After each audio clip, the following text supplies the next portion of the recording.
இன்றைக்கி நம்ம சைக்காலஜியில் யூனிட் 1 அலகு 1 கல்வி உளவியலின் தன்மை. இதில் என்ன டாபிக்ஸை நம்ம கவர் பண்ண பார்ப்போம். உளவியல் வரையறை, உளவியல் முறைகள், உளவியல் பிரிவுகள், கல்வி உளவியல், கல்வி உளவியலின் வரையறை, தன்மை மற்றும் வரம்பு, கற்பவர், கற்றல் செயல்கள், கற்றல் அனுபவம், கற்றல் சூழல், ஆசிரியர் மற்றும் கற்பித்தல், கல்வி உளவியலை ஆசிரியர் தெரிந்து கொள்ள வேண்டியதன் முக்கியத்துவம்.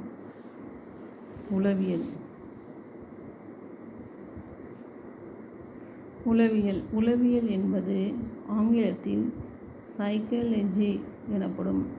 கிரேக்க மொழி சொல்லான சைக்கி என்னும் உயிரை குறிக்கும் சொல்லையும் லோக்கஸ் என்னும் அறிவியலை குறிக்கும் சொல்லையும் கொண்டு உருவாக்கப்பட்டது.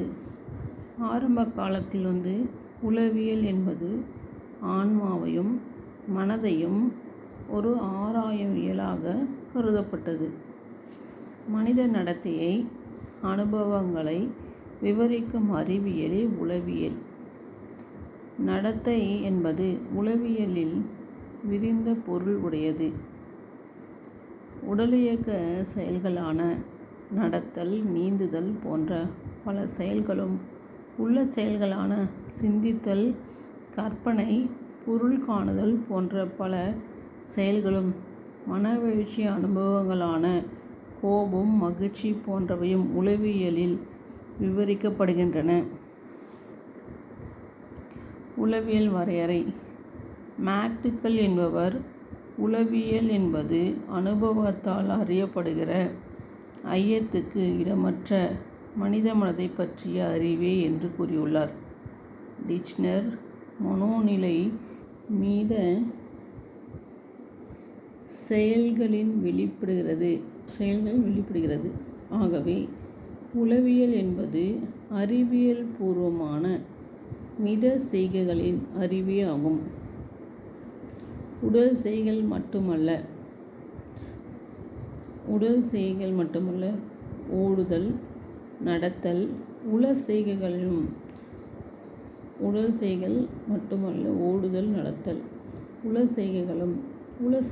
என்ன? நினைத்தல், மறத்தல் உளவியலின் அப்பாற்பட்டதே.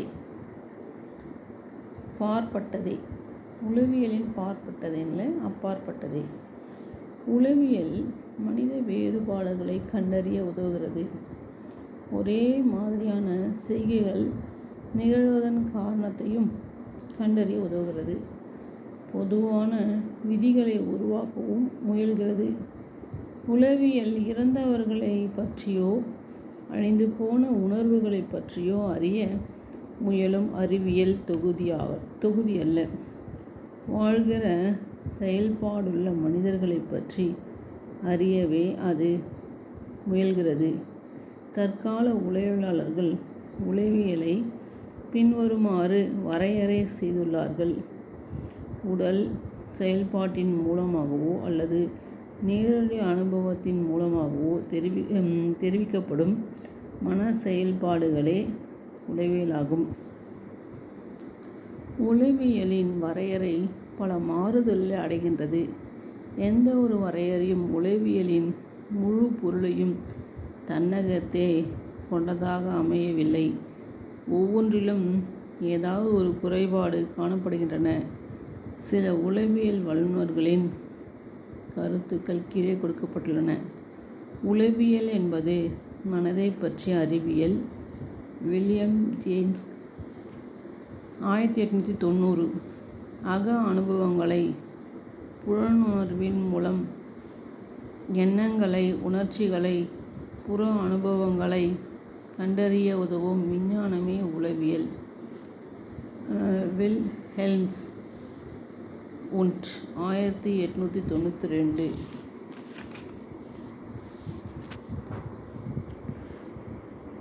உளவியலும் உடலியலும். உடல்நிலை நன்கு அமைந்திருந்தால்தான் மனநிலையும் நல்ல நிலையில் இருக்கும். உடல்நிலை நன்கு அமைந்திருந்தால்தான் உளவியலும் உடலியலும். ரொம்ப நல்ல கருத்து, நல்ல பாயிண்ட்ஸாக இருக்கு பாருங்கள். உடல்நிலை நன்கு அமைந்திருந்தால்தான் மனநிலையும் நல்ல நிலையில் இருக்கும். இரண்டும் ஒன்றோடு ஒன்று சார்ந்து இயங்குகின்றன.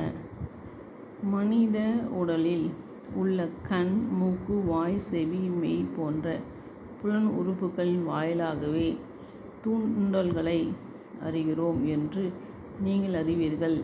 இவற்றை புகுவாய்கள் ரெசப்டர்ஸ் எனலாம். இப்புகுவாய்களினால் உணரப்பட்ட தூண்டல்கள் துலங்களை தோற்றுவிப்பதிலே உடலில் உள்ள தசைகளும் சுரப்பிகள் கிளான்ஸ் பங்கு பெறுகின்றன. இவற்றை இயக்குவாய்கள் எஃபெக்டர்ஸ் எனலாம். புகுவாய்களும் இயக்குவாய்களும் நரம்பு மண்டலத்தினால் இணைக்கப்படுகிறது. ரிவிஷன் பண்ணலாம். உடல்நிலை நன்கு அமைந்திருந்தால் மனநிலையும் நல்ல நிலையில் இருக்கும். இரண்டும் ஒன்றோடு ஒன்று சார்ந்தே இயங்குகின்றன. மனித உடலில் உள்ள கண், மூக்கு, வாய், செவி, மெய் போன்ற புலன் உறுப்புகளின் வாயிலாகவே தூண்டல்களை அறிகிறோம் என்று நீங்கள் அறிவீர்கள். இவற்றை புகுவாய்கள் எனலாம். இப்புகுவாய்களினால் உணரப்பட்ட தூண்டல்கள் துலங்களை தோற்றுவிப்பதில் உடலில் உள்ள தசைகளும் சுரப்பிகளும் கிளான்ஸ் பங்கு பெறுகின்றன. இவற்றை இயக்குவாய்கள் எஃபெக்டர்ஸ் எனலாம். புகுவாய்களும் இயக்குவாய்களும் நரம்பு மண்டலத்தினால் இணைக்கப்படுகின்றன. மனித நரம்பு தொகுதியை 3 பகுதிகளாக பிரிக்கலாம். அவை மைய நரம்பு தொகுதி, வெளி நரம்பு தொகுதி, தானியங்கு நரம்பு தொகுதி, சென்ட்ரல் நர்வஸ் சிஸ்டம் என்பன. தண்டுவடத்தில் சில புலன் நரம்புகளும் சில இயக்கு நரம்புகளும் நேரடியாக இணைக்கப்பட்டுள்ளன. இதன் விளைவாக மறிவினைகள் எனப்படும் அனிச்சை செயல்கள் எழுகின்றன. உடலின் மற்ற எல்லா பகுதிகளின் செயல்களை இணைக்கும் உயர் மையமாக மூளை செயல்படுகிறது. மனதின் உயர்நிலைப்பட்ட செயல்களான சிந்தித்தல், தீர்மானித்தல் போன்ற பல மன செயல்கள் யாவற்றுக்கும் பெருமூளையே மையமாகும். உடல் உறுப்புகளின் இயக்கங்கள் தசைகள் சுருங்கி விரிவதனால் ஏற்படுகின்றன.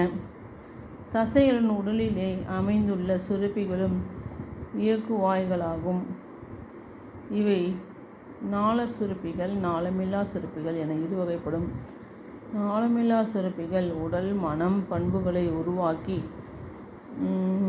பாதிப்பல்லால் மனிதனது ஆளுமையின் தன்மையை நிர்ணயிக்கின்றன.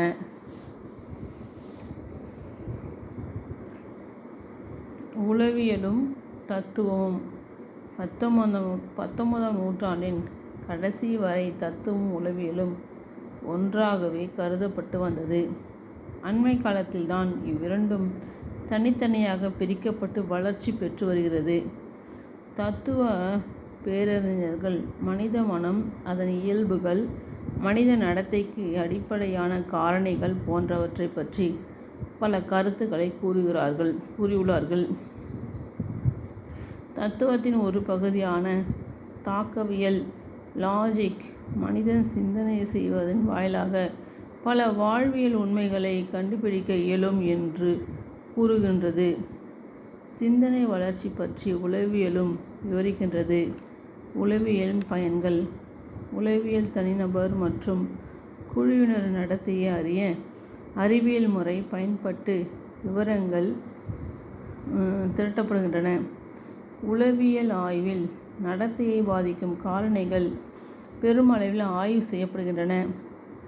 திரட்டப்பட்ட விவரங்கள் எவ்வேளையிலும் சரி பார்க்கலாம், மனித நடத்தையை துல்லியமாக நிர்ணயிக்கலாம்.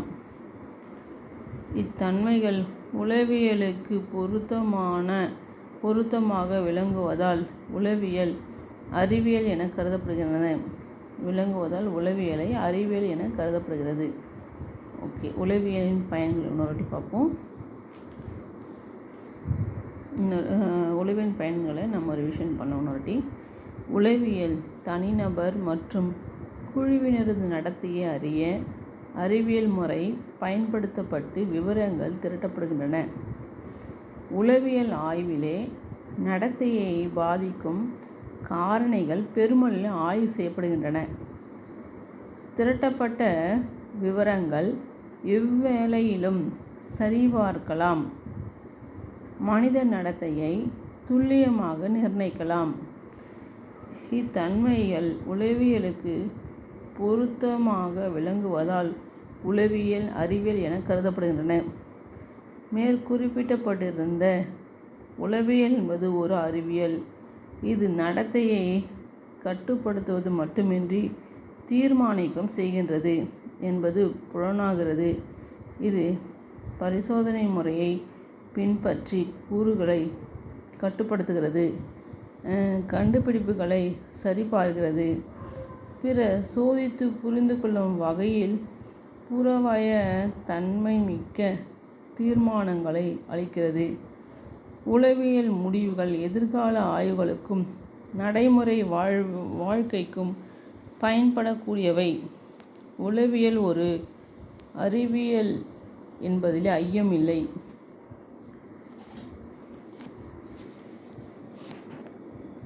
எனினும் இது இயல் அறிவியல் போன்றது அல்ல என்பதால் உயிர் அறிவியலா அல்லது நடத்தை அறிவியலா என்ற கேள்வி எழுகிறது. உளவியலாளர்கள் உயிரியல் கூறுகளான தீர்மானங்களான ஊக்கம், நினைவு, கற்றல், மனநலமின்மை ஆகியவை குறித்து ஆராய்ச்சியில் ஈடுபடுகின்றனர். எனவே உளவியலை உயிர் அறிவியல் என தீர்மானிக்கலாம். உளவியல் என்பது ஒரு நடத்தை அறிவியல். இது குழு நடத்தை குறித்து அறியும் நோக்கமுடையது. இயற்கையிலேயே மனிதர்கள் சமூகமாக வாழ்கின்றனர். பிறப்பு முதல் இறப்பு வரை அவர்கள் சமூக சூழலில் வாழ்கின்றனர். இவர்களது ஆளுமை சமூக சூழலுடன் வினைபுரிவதால் உருவம் பெறுகிறது. எடுத்துக்காட்டாக, ஒரு குழந்தையின் மொழி வளர்ச்சி மற்றும் அது மனிதர்களுடன் பழகும் விதம் ஆகியவை அக்குழந்தை வளர்க்கப்பட்ட சமூக சூழலை பொறுத்தது. தனிமனிதன் நடத்தை அவனது சமூக சூழலில் இருந்து உருவாகிறது. மேலும் அவனது நடத்தை அவன் சமூகத்தில் செயல்படுகிறது பழகும் விதத்தை பொறுத்து அறியப்படுகிறது. மனிதர்கள் குழுவாக வாழ்வதாலும் அவர்களது நடத்தை அவர்கள் வாழும் சமூகத்தை பொறுத்து கட்டுப்படுத்துவதாலும் உளவியல் ஒரு சமூக அறிவியலாக கருதப்படுகிறது. உளவியல் தனிமனிதனின் உரிமை, உயிரியல் அமைப்பு, சமூக வாழ்க்கை ஆகிய இரண்டையும் கொண்டிருப்பதால் உயிர் சமூக அறிவியல் எனப்படும். உளவியல் முறைகள் மாணவர்களின் இயல்பை கண்டறியாத ஆசிரியர் கற்பித்த செயலில் ஈடுபட்டால் அம்மாணவரின் நிலை என்னவாகும்? கற்றலில் வெறுப்பு, பள்ளியை விட்டு நீங்குதல், தேக்கம் போன்ற எதிர்மறையான விளைவுகளை மாணவர்களுக்கு ஏற்படுத்தக்கூடும். உளவியல் முறைகளை இன்னொரு ரிவிஷன் பண்ணலாம். மாணவரின் இயல்பை கண்டறியாத ஆசிரியர் கற்பித்த செயலில் ஈடுபட்டால் அம்மாணவன் நிலை என்னவாகும்? கற்றலில் வெறுப்பு, பள்ளியை விட்டு நீங்குதல், தேக்கம் போன்ற எதிர்மறையான விளைவுகளை மாணவர்களுக்கு ஏற்படக்கூடும். மாணவர்களின் இயல்புகளை, நடத்தைகளை எவ்வாறு கண்டறிவது, எப்படி கண்டறிவது என்பது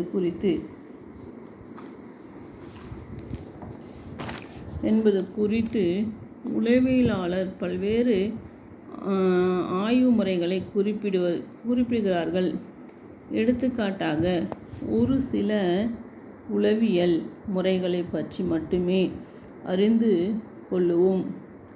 அகநோக்கு முறை.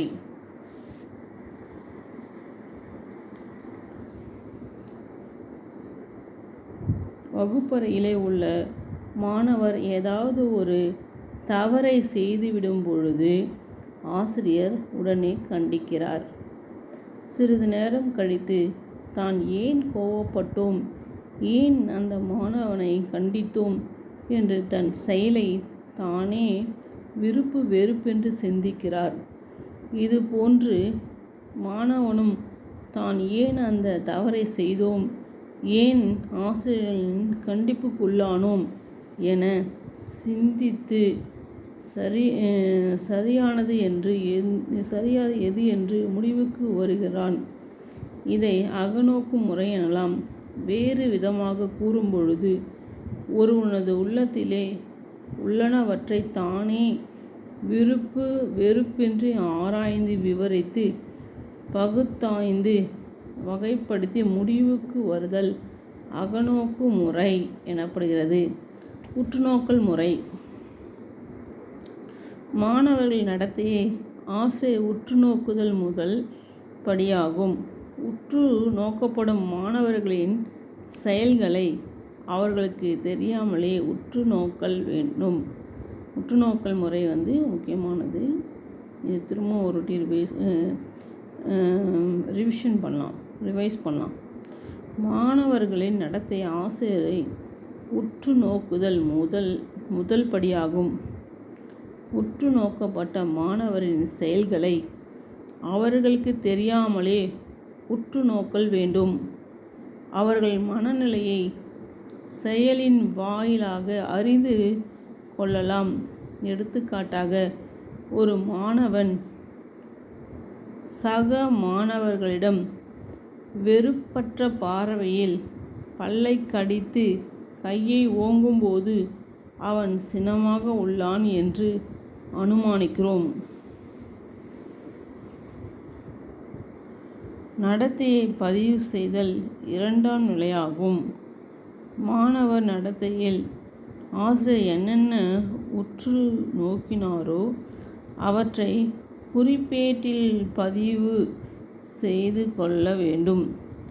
நடத்தையை வகைப்படுத்தி ஆய்வு செய்தல் மூன்றாம் படியாகும். குறிப்பேட்டின் பதிவு செய்வதை வகைப்படுத்தி கொள்ள வேண்டும். எடுத்துக்காட்டு, பெற்றோரை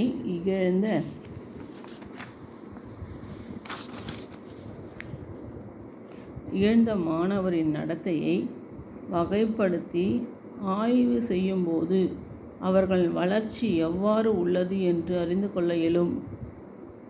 பொதுமைப்படுத்தல் நான்காம் நிலையாகும். மாணவர் நடத்தைகளை வகைப்படுத்தி ஆய்வு செய்த பின்னர் பொது முடிவுக்கு வர இயலும். மாணவர்கள் எந்த அளவிற்கு வகுப்பு செயல்களில் பங்கு கொள்கின்றனர், அவர்களது பழக்க வழக்கங்கள், சமூக பண்புகள், மொழித்திறன்கள், நுண்ணறிவு திறன் போன்ற பல இயல்புகளை உற்று நோக்கி அறிந்து கொள்ள இயலும். பரிசோதனை முறை.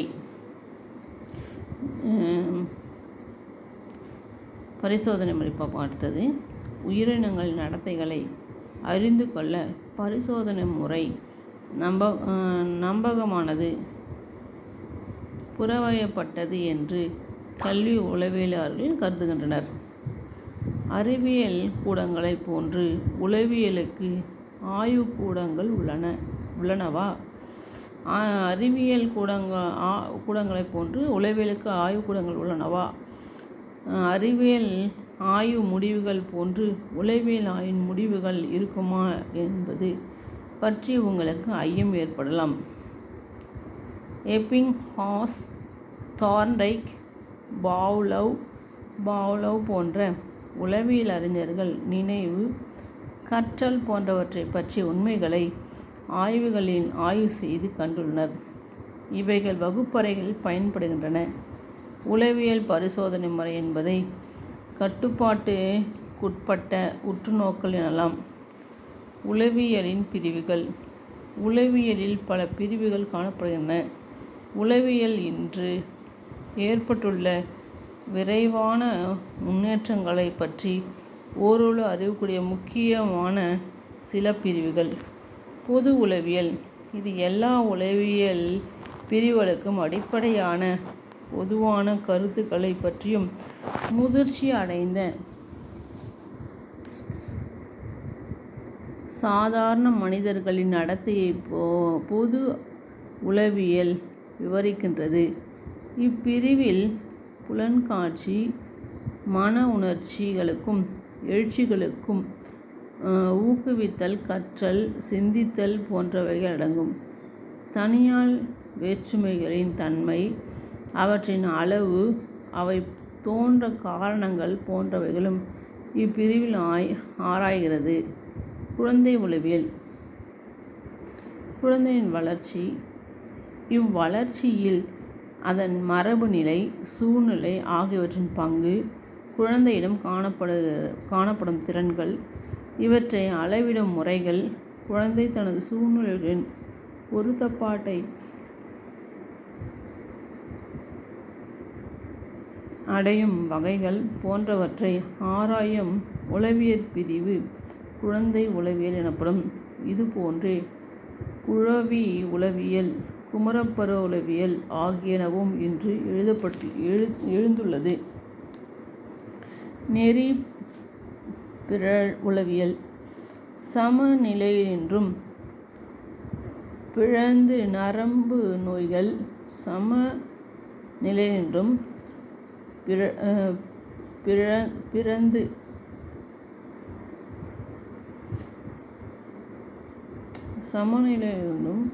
பிறழ்ந்து நரம்பு நோய்கள், உளத்தடுமாற்றங்கள் போன்ற கோளாறுகளும் பிடிக்கப்பட்ட மனிதர்களின் அசாதாரண நடத்தைகளை விவரிக்கும் பிரிவு நெறி பிறழ் உளவியலாகும்.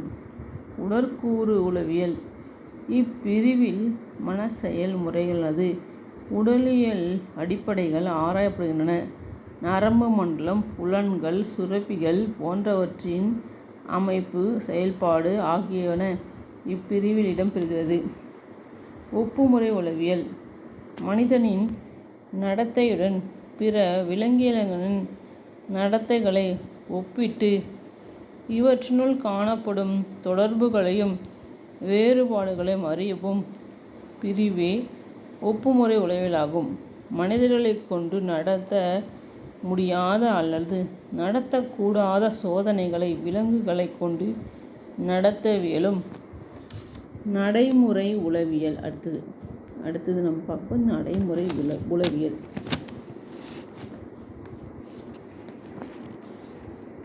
இப்பிரிவில் தொழில் பற்றிய உளவியல், விளம்பரம் பற்றிய உளவியல், கல்வி உளவியல் போன்றவை அடங்கியுள்ளன. அடுத்து சமூக உளவியல்.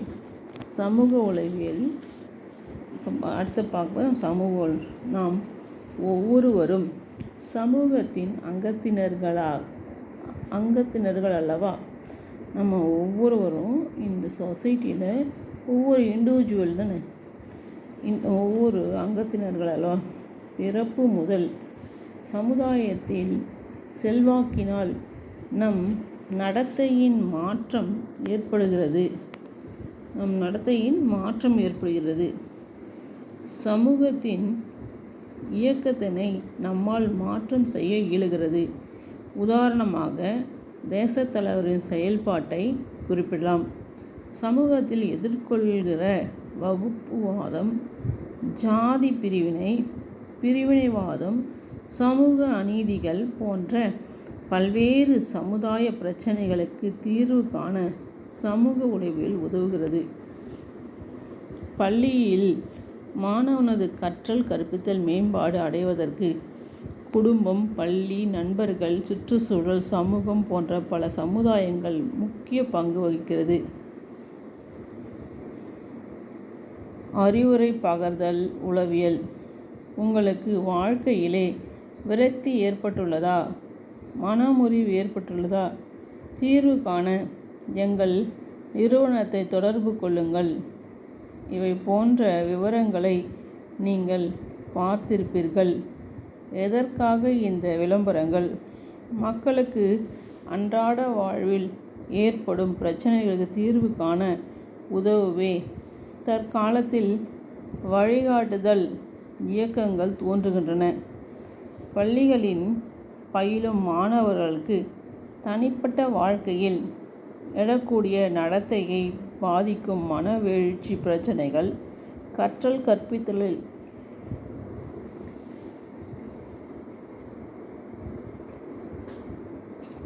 கற்பித்தலில் எழக்கூடிய பிரச்சனைகள், தொழில் தேர்வுக்கு எழக்கூடிய பிரச்சனைகள் போன்ற பல பிரச்சனைகள் எழ வாய்ப்புண்டு. இப்பிரச்சனைகளுக்கு மாணவர் பரிசோதனையின் தன்மையினை உணர்ந்து பிரிவுடன் செயல்பட மாணவர் சிறந்த பொருத்தப்பாட்டினை பெற ஆசிரியர் எவ்வாறு உதவ வேண்டும் என்பதை பற்றி இந்த பிரிவில் நம்ம விவரமாக பார்ப்போம். பருவ வளர்ச்சி உளவியல், டெவலப்மெண்டல் சைக்காலஜி. பருவ வளர்ச்சி உளவியல் சிறு குழந்தையாயிருக்கும்போது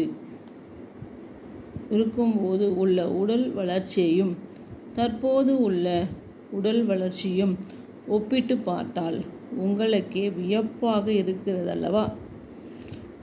சிறு குழந்தையாக இருக்கும்போது உடல் வளர்ச்சியும் இப்போ தற்போது வளர்ந்த பிறகு இருக்கிற உடல் வளர்ச்சியும் பார்த்தா உங்களுக்கே ஒரு வியப்பாக இருக்குல்ல.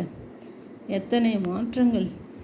உடல் வளர்ச்சியிலே புலனியக்க வளர்ச்சியும், அறிவியல் வளர்ச்சியில் மனவெழுச்சி வளர்ச்சி போன்ற பல்வேறு வளர்ச்சிகளில் மாற்றம் ஏற்படுகிறதல்லவா? இவ்வளர்ச்சி மாற்றம் ஒரே பருவத்தில் ஏற்பட்டதல்ல. குழந்தை பருவம், மாணவ பருவம், குமரப்பருவம் போன்ற பல்வேறு பருவத்திற்கு ஏற்ப வளர்ச்சி மாற்றங்கள் ஏற்பட காரணம். அதற்கேற்ப ஆசிரியரின் கற்றல் கற்பித்தல் அணுகுமுறை முதலியவைகளை இப்பிரிவிலே அறிந்து கொள்ளலாம்.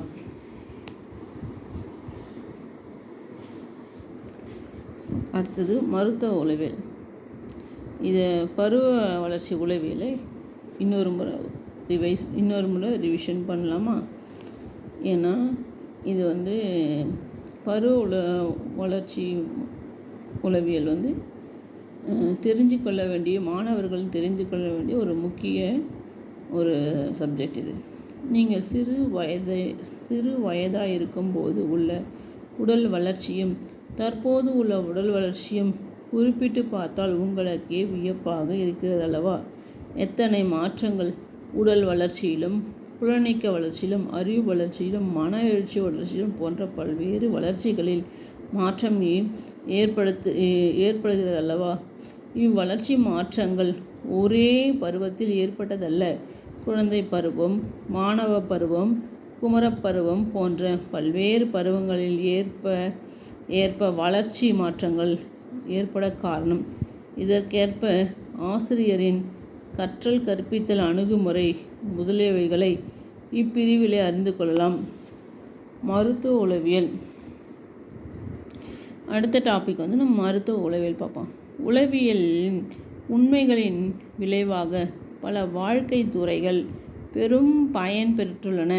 உதாரணமாக, மருத்துவத்துறையில் உடல் மன மருத்துவ பிரிவின் வளர்ச்சியின் பயனாக உடலை சார்ந்த பல நோய்களை தீர்ப்பதில் உளவியல் முறைகள் கையாளப்படுகின்றன.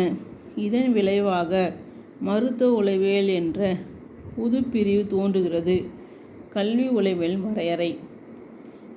ஸ்கின்னர் கற்றலையும் கற்பித்தலையும் ஆராயக்கூடிய உளவியலின் ஓர் அறிவியல் பிரிவே கல்வி உளவியலாகும் என்கிறார்.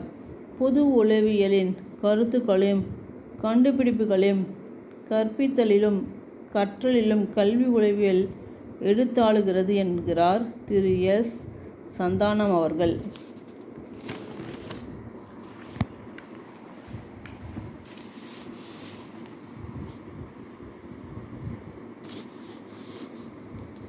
பிறப்பு முதல் இறப்பு வரை மனிதனின் கற்றல் அனுபவம் பற்றி விவரித்து விளக்கம் கூறும் உளவியலின் ஓர் அறிவியல் பிரிவே கல்வி உளவியல் எனப்படும் என்பர்.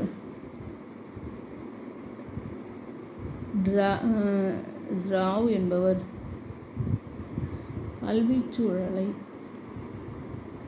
உளவின் அடிப்படையில் ஆராயும் அறிவியல் பிரிவே உளவியல் என்கிறார். பீல் என்பவரின் கருத்து கல்வி உளவியல் எனப்படும் சீரார்கள் வளர்ச்சி பற்றியும் திறன்கள் பற்றியும் கற்கும் வழிவகை பற்றியும் ஆசிரியர்களுக்கு உணர்த்தும் அறிவியல் பிரிவாகும் என்பதாகும். கல்வி உளவியலின் தன்மை. Nature of educational psychology. கல்வி உளவியல் துரிதமாக வளர்ச்சி அடைந்து தனித்துறையாக தன்னை நிலைப்படுத்தி கொண்டுள்ளது. கல்வி பிரச்சனைகளை யாவும் இத்துறையில் ஆய்வுக்கு உட்படுகின்றன. குழந்தை கல்வி,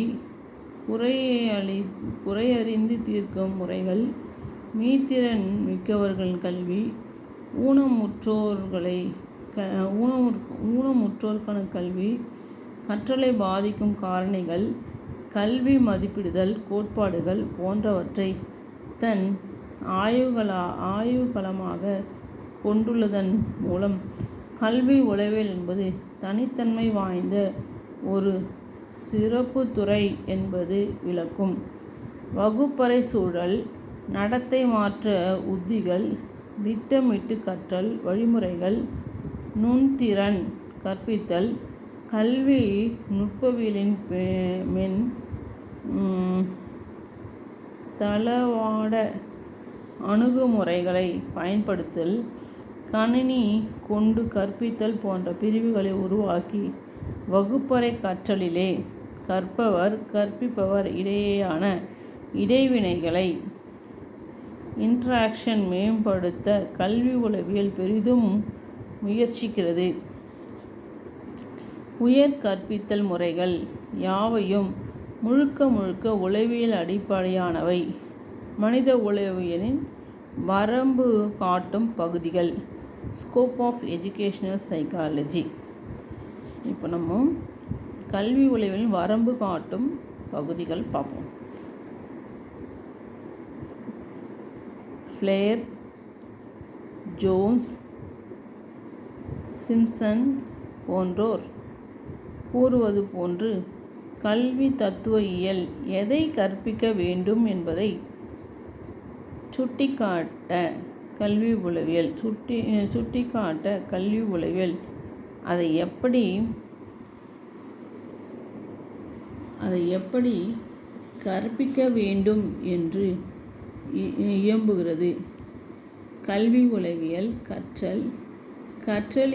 கற்றலில் பின்பற்ற வேண்டிய விதிமுறைகளையும் செயல்பாடுகளையும் பற்றியே ஈடுபாடு கொள்கிறது. கல்வி உளவியலின் வரம்புகளாக கீழ்கண்டவற்றை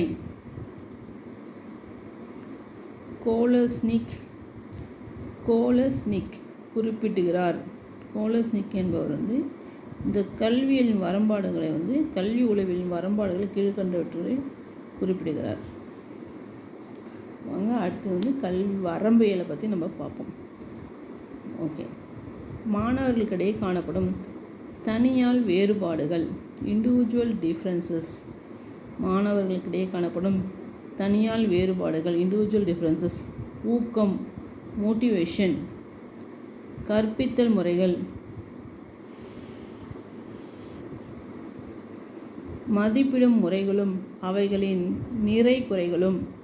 வகுப்பறை மேலாண்மை, கிளாஸ் ரூம் மேனேஜ்மெண்ட். மனநலம், மென்டல் ஹெல்த். ஒழுக்கத்தை உருவாக்குதல், கற்பவர் கற்கும் முறைகள், அனுபவங்கள், கற்கும் சூழ்நிலைகள்.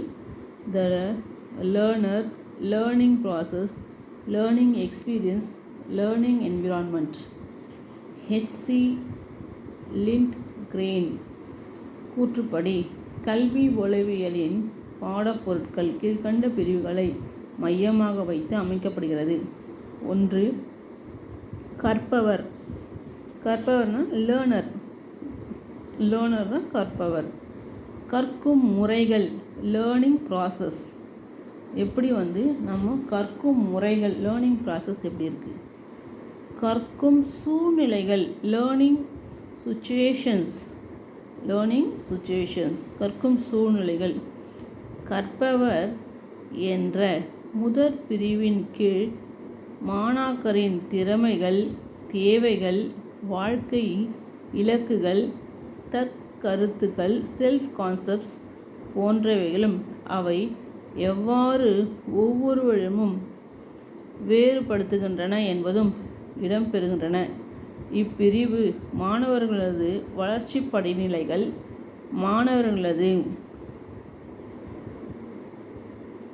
மாணவரது ஆளுமை உருவாக்குவதிலே சூழ்நிலைகளின் தாக்கம், மனநலத்தை பாதிக்கும் பிரச்சனைகள் போன்றவைகளும் உள்ளடங்குகிறது. கற்கும் முறைகள் என்ற 2ஆம் பிரிவின் கீழ் கற்றலை பாதிக்கும் காரணிகள் பல்வேறு கற்கும் முறைகளும் அவைகளின் நிறை குறைகளும் மறத்தல், மனதிலிருத்தல், கற்றல் மாற்றம் டிரான்ஸ்ஃபர் ஆஃப் லேர்னிங் போன்றவையும் அடங்கும். 3ஆம் பிரிவான கற்கும் சூழ்நிலைகள் என்பதிலே வகுப்பறை மேலாண்மை, ஒழுக்கமும் கட்டுப்பாடும், அசாதாரண குழந்தைகளுக்கு எக்ஸப்ஷனல் சில்ட்ரன், கற்பித்தல், வழிகாட்டுதலும் அறிவுரை பகர்தலும், கைடன்ஸ் அண்ட் கவுன்சிலிங், கவன ஈர்ப்பு காரணிகள், கவன குலைவிற்கான காரணங்கள் போன்றவை அலசி ஆராயப்படுகின்றன. கற்றல் சூழ்நிலையில் ஆசிரியரே ஒரு முக்கிய காரணியாக விளங்குகிறார். எனவே ஆசிரியரது ஊக்கம், மனப்போராட்டங்கள், செய்திறன்கள், மனப்பான்மை, மனநலம், தொழில்துறை வளர்ச்சி ஆகியவைகளும் கல்வி உளவியலின் வரம்புக்கு அடங்கும். கல்வி உளவியலின் பிரிவுகள். காரிசானும் அவரது சாகாக்களும் காரிசன் அண்ட் ஹிஸ் அசோசியேட்ஸ், சாகாக்கள்னா அவங்களுடைய குழுக்கள், கீழ்கண்டவற்றை கல்வி உளவியலே இப்பிரிவுகளாக குறிப்பிடப்படுகின்றன. 1. குழந்தையும் அதன் வளர்ச்சியும், the child and his development. குழந்தையின் உடல், மன, சமூக வளர்ச்சிகளும் கற்றலில் அவைகளின் தாக்கங்களும், குழந்தையின் மொழி வளர்ச்சி, சிந்தனை வளர்ச்சி, சமூக நெறிப்படுத்தும் முறைகள் ஆகியவை இக்குழந்தையின் கற்றல் திறனை வெகுவாக பாதிக்கின்றன. கற்பிக்கும் முறைகள், லேர்னிங் அண்ட் எஜுகேட்டிவ் ப்ராசஸ். ஊக்கமும் கற்றலும், கற்கும் திறன்கள், கற்பிக்கும் முறைகள், ஆளுமையை வளர்த்திடும் வழிமுறைகள், நுண்ணறிவை அளந்திடும் முறைகளும், மாணவரது நுண்ணறிவு நிலைக்கேற்ப கற்பித்தல் முறைகளையும் தேர்ந்தெடுத்தல், நினைவிலிருத்தலை பாதிப்பவை, மறத்தலுக்கான காரணங்கள் போன்றவை இப்பிரிவில் அடங்கும். மாணாக்கரது வளர்ச்சியை மதிப்பிடுவதில் எவாலுவேட்டிங் பீப்புள் growth. மாணாக்கரை மதிப்பிடும் முறைகள். தனியொரு மாணவனை ஆய்வு செய்து பிரச்சனைகளுக்கான தீர்வை கண்டறிதல், கற்றல் குறைபாடுகளை கண்டறிந்து சரி செய்தல், வெவ்வேறு கற்பித்தல் முறைகளின் திறன்களையும் பயன்களையும் கணித்தல் போன்றவை இப்பிரிவின் கீழ் வருகிறது. குழந்தைகளுக்கு வழிகாட்டுதல், கைடிங் த சைல்டு. இப்பிரிவில் ஒருங்கிணைந்த ஆளுமை, பொருத்தப்பாடுடைய நடத்தை, மன நுண் ஒழுங்கமைவுகள், டிஃபென்ஸ் மெக்கானிசம்ஸ், மாணவர் ஆசிரியர் உறவு போன்றவை ஆராயப்படுகின்றன. ஆசிரியர் கல்வி உளவியலின் தேவை. கல்வி உளவியலை அறிந்த ஆசிரியர் பெரும் பயன்களை ஈண்டு அறிந்து கொள்வோம். தன்னை பற்றி அறிந்து கொள்கிறார். Self understanding.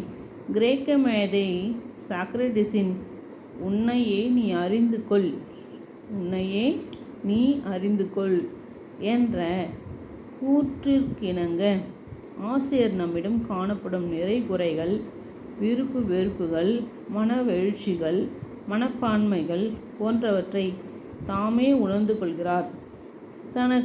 தனக்கும் சமுதாயத்துக்கும் பயன்படும் வகையிலே நல்ல குறிக்கோள்களை வகுத்து கொண்டு வாழ்விலை வெற்றி காண்பதற்கு தன்னை உணர்ந்து கொள்ள பயனளிக்கிறது. இதை நாம் சமூக நோக்கம் என்றும் கருதலாம் அல்லவா?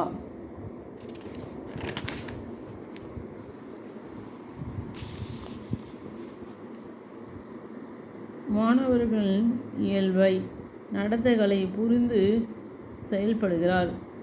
ஆசிரியர் கற்றல் கற்பித்தலில் ஈடுபடுவதற்கேற்ப குறிக்கோள்கள், பொருளறிவு போன்றவற்றை அறிந்து கொள்கிறார்கள். வகுப்பிலே உள்ள அனைத்து மாணவர்களின் இயல்புகளும் ஒரே மாதிரியாக இருக்குமா? சுறுசுறுப்பானவர், மந்த புத்தி உள்ளவர், கெட்டிக்காரர், உடல் நலம் ஆரோக்கியமானவர், உடல் நலம் குன்றியவர் போன்ற பல்வேறு வேறுபட்டுள்ள மாணவர்கள் கண்டறிகிறார்கள். இவ்வேறுபாட்டிற்கு காரணம் யாது? இம்மாணவர்களின் குடும்ப சூழ்நிலை, பருவநிலை, மன ஆற்றல் போன்ற பல்வேறு தனியால் வேற்றுமைகளை ஆராய்ந்து அவைகேற்ப கற்றலுக்கு ஊக்குவிக்கின்றார்கள். தாம் கூறுவதை எவ்வளவு நேரம் கவனத்துடன் மாணவர்கள் கேட்க இயலும் என்பதை அறிகின்றார். அதை நாம் தொழில் ரீதியாக உற்று நோக்கினால் ப்ரொஃபஷனல் எய்ம் என்றும் கருதலாம் அல்லவா? இதனுடைய ரிவிஷன் பண்ணலாம். மாணவர்களின் இயல்பை, நடத்தைகளை புரிந்து செயல்படுதல். ஆசிரியர் கற்றல் கற்பித்தலில் ஈடுபடுவதற்கேற்ப குறிக்கோள்கள், பொருளறிவு போன்றவற்றை அறிந்து கொள்கிறார்கள். வகுப்பில் உள்ள அனைத்து மாணவர்களின் இயல்புகளும் ஒரே மாதிரியாக இருக்குமா? சுறுசுறுப்பானவர்கள் இருப்பார்கள், மந்த புத்தி உள்ளவர்கள் இருப்பார்கள், கெட்டிக்காரர்கள் இருப்பார்கள், உடல்நல ஆரோக்கியமானவர்கள் இருப்பார்கள், உடல் நலம் குன்றியவர்கள் இருப்பார்கள் போன்ற பல்வேறு வேறுபாட்டுள்ள மாணவர்களை கண்டறிகிறார். இவ்வேறுபாட்டிற்கு காரணம் யாது? இம்மாணவர்களின் குடும்ப சூழ்நிலை, பருவநிலை, மன ஆற்றல் போன்ற பல்வேறு தனியால் வேற்றுமைகளை அறிந்து அவைகேற்ப கற்றலுக்கு ஊக்குவிக்கிறார்கள். தாம் கூறுவதை எவ்வாறு நேரம் கவனத்துடன் மாணவர்கள் கேட்க இயலும் என்பதை அறிகிறார்கள். அதை நாம் தொழில் ரீதியான நோக்கம் என்றும் கருதலாம் அல்லவா? கற்றல் கற்பித்தல் சூழ்நிலைக்கு ஏற்ப செயல்படுகிறார்கள். கற்றல் கற்பித்தல் செயலில் ஈடுபடும் ஆசிரியர் மாணவர்களுடன் தோழமை உணர்வோடு பழகிறார்கள். கற்றல் கற்பித்தல் சூழ்நிலைக்கு ஏற்ப செயல்படுகிறார்கள்.